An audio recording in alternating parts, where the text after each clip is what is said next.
Hello friends, তো আরও একটা নতুন ব্লগে তোমাদের অনেক অনেক স্বাগত। তো আজকে দেখো আমি চলে গিয়েছিলাম লোকনাথ বাবার মন্দিরে। তো এটা আমাদের এখানে একটু দূরে। তো আজকে আমি তোমাদের সাথে লোকনাথ বাবার মন্দিরটা ঘুরে দেখাবো, শেয়ার করছি। তোমাদের যদি ভিডিওটা ভালো লেগে থাকে তাহলে অবশ্যই চ্যানেলটাকে সাবস্ক্রাইব করে দিয়ে পাশে থাকা বেল আইকনটা টিপে নোটিফিকেশানটা অল করতে ভুলো না, এরকমই সুন্দর ভিডিও দেখার জন্য।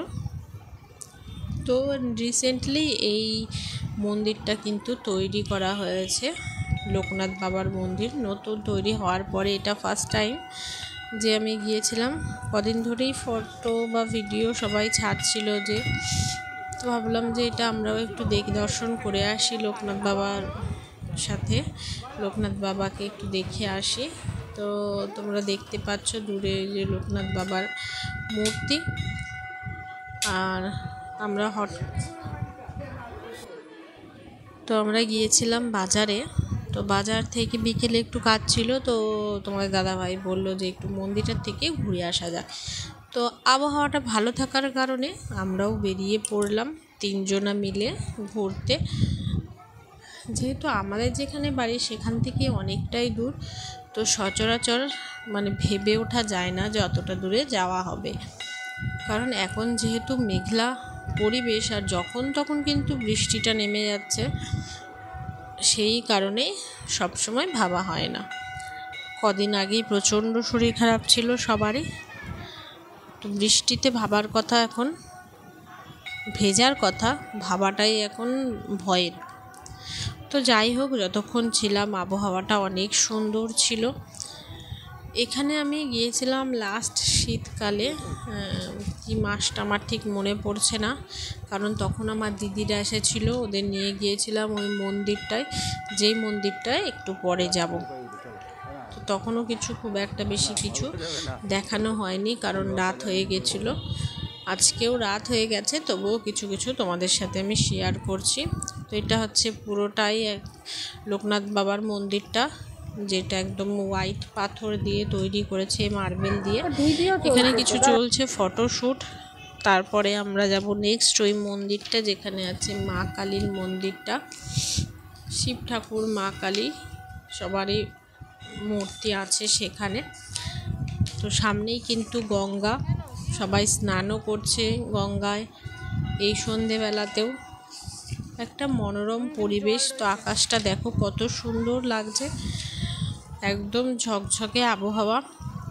কিন্তু যখন আমরা বাজারের দিকে পৌঁছেছিলাম বাড়ি ফেরার পথে, তখন কিন্তু বৃষ্টি নেমে গিয়েছিল। ওই যে বললাম আগেই, কখন বৃষ্টি নামে বোঝা কিন্তু এখন একদমই যাচ্ছে না। তো সেই কারণে ভয়ে ভয়ে কিন্তু বাইরে বেরোতে হয়। তো অনেকটা টাইমই ছিলাম, 20 থেকে 25 মিনিট মতো ছিলাম। তারপরে কিন্তু আমরা বেরিয়ে পড়েছি, কারণ আমাদের তো আর বাড়িতে ফিরতে হবে, অনেকটাই দূর। তো সেই কারণে তোমরা দেখতে পাচ্ছ এখানে সামনে একটা আনকমপ্লিট কিন্তু মন্দির রয়েছে। এটা ভোলে বাবার মন্দির তৈরি হচ্ছে, চেষ্টা করব ওটা রেডি হয়ে যাওয়ার পরে আবার তোমাদের সাথে শেয়ার করার। জায়গাটা খুবই সুন্দর, সবাই বসে আছে, যেহেতু গরম পড়েছে প্রচুর, হাওয়াটাও খুব সুন্দর দিচ্ছিল জানো তো। তো সেই কারণেই সবাই বসে বসে কিন্তু এখানে মনোরম আবহাওয়া এনজয় করছে। আমরাও খানিকক্ষণ বসেছিলাম, তারপরে বেরিয়ে পড়েছিলাম বাড়ির উদ্দেশ্যে। অবশ্যই পরের মন্দিরটাও গিয়েছিলাম, তো দেখো দূর থেকে তোমাদের একটু ভিডিও নিয়ে দেখালাম। তো কেমন লাগছে অবশ্যই জানিও ভিডিওটা। এবার চলে গেলাম নেক্সট মন্দিরটায়, পাশেই ছিল। তো দেখো খুব সুন্দর গাছ লাগানো, একদম কাটিং করে।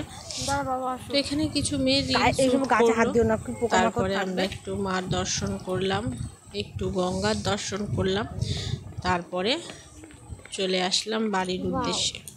তো এখানে দেখো গঙ্গাটা কত সুন্দর লাগছে বিকালের ওয়েদারে, আকাশটাও একদম ঝকঝক করছে, আর গঙ্গাটাও যেন আকাশের রঙে মিলিয়ে নীল হয়ে উঠেছে। অনেক সুন্দর লাগছে গঙ্গাটা দেখে, স্নান করার মন করছিল, কিন্তু ওই যে বললাম শরীর সবারই খারাপ। প্রায় 8 দিন আমরা তিনজনাই জ্বর ঠান্ডায় পড়েছিলাম। তো সেই কারণে আর কোনো কিছু করার সাহস কিন্তু আমাদের হয়নি।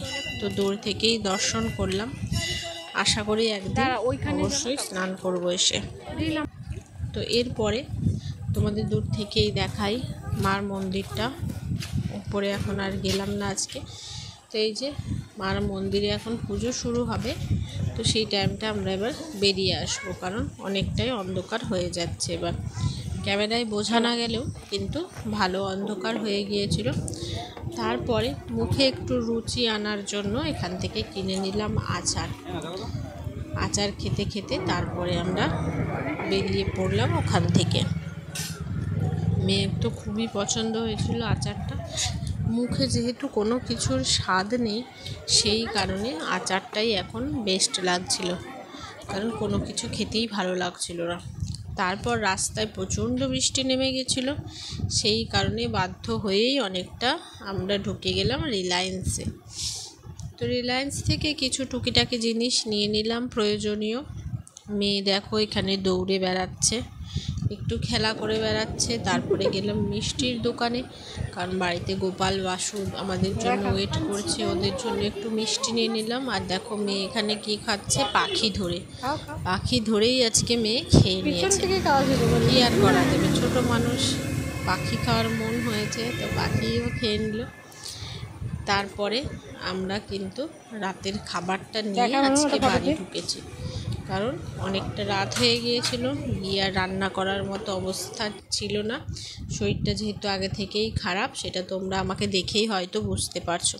তো ভিডিওটা আজকের মতো এটুকুই, দেখা হবে নেক্সট ভিডিও। সবাই ভালো থেকো।